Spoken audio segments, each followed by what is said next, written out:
After learning the history of Marrakesh, we went on a tour to trace the footsteps of the Amazigh's ancestors, the Almoravids, back over the Atlas Mountains and into the Sahara Desert.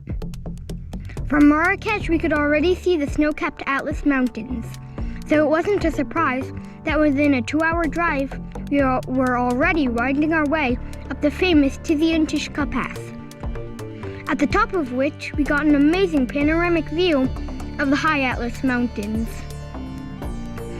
This mountain range spans 1,600 miles all throughout Morocco and even goes into Algeria and Tunisia. The highest peak is 4,167 meters high and about the same height as Mount Whitney, the highest peak in California. The side of the mountains facing Marrakesh was quite dry and rocky. The same is true for the side facing the Sahara Desert, but in between there are lush valleys that have plenty of water. It is hard to believe, but there are amazing waterfalls, pools, and oases hidden in such a desert landscape.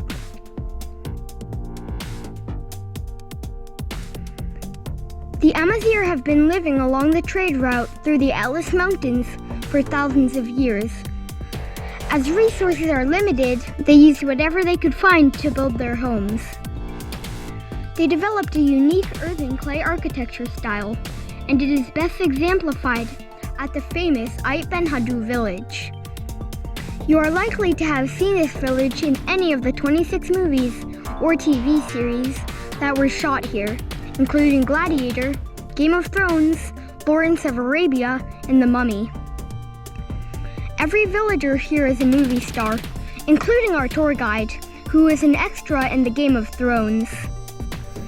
He walked us through the maze of his hometown, led us into his house, and met his mother. He told us all about how the locals built the houses with 1/2 meter thick mud blocks mixed with stones and straws, which kept the house cool in the summer and warm in the winter.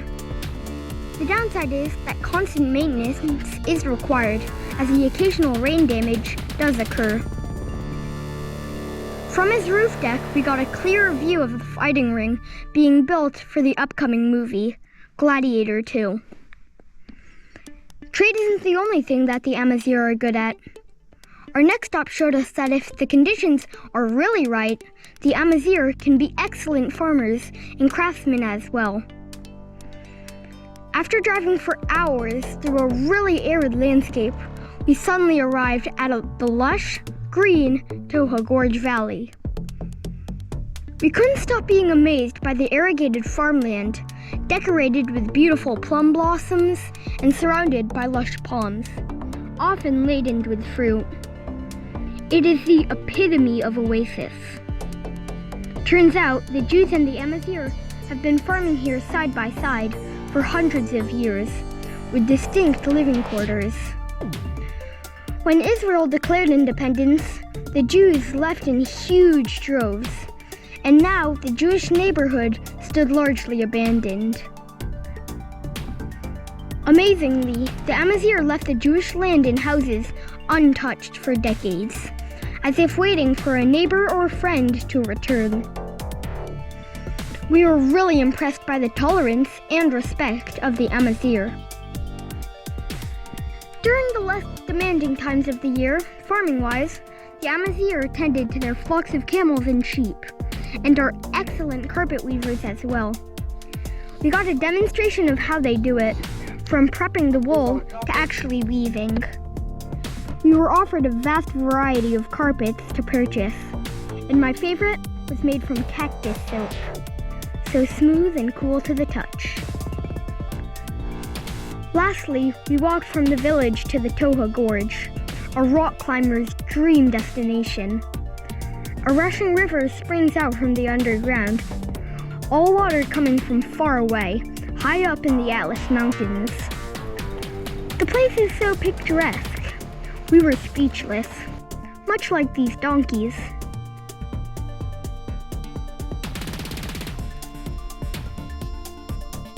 From the Todgha Gorge, it is another 3-hour drive to get to the Amazigh sand dunes, almost to the border with Algeria. The dunes are quite a sight to be had, even from afar, as the grey rocky landscape suddenly gave way to a warm, vibrant orange color. It was completely different from the white sand dunes we saw in Brazil. As the sun set lower and lower, the dunes turned redder and redder, and together with the contrasting shadows, painted curve after curve in the otherwise uniform sand. There, we got on our camels and were led by our local guides across the dunes to our campsite. Even though we were only a short distance away from the highway, as soon as we got over the first dune, the only thing we could see all around us was the endless desert and our trail of camels. I can see how traveling through the Saharan desert, one can easily lose sense of direction and time. The camel's feet spread really wide as they walked, to evenly spread the weight, but I can't say riding a camel is comfortable. You've really got to hold on tight. When the camels get up or sits down, you could easily be thrown off. The jerky movements as it walked almost gave me a whiplash, and when it went downhill, I felt like I was about to be pitched over its head.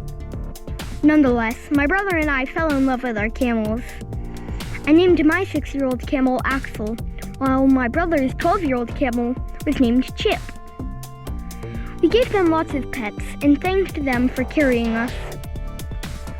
At the camp, we were treated to a traditional Moroccan dinner and later found ourselves dancing around a campfire to the beat of our tour guide's drumming. It was plain to see that these guys had fun working together, and their music shows. After a good night's sleep, we were treated to another camel ride to see the sunrise over the Saharan desert. My family found a quiet dune to sit on and watched as the sun and the wind suddenly changed the beautiful landscape in front of our eyes, as if there was a live art show.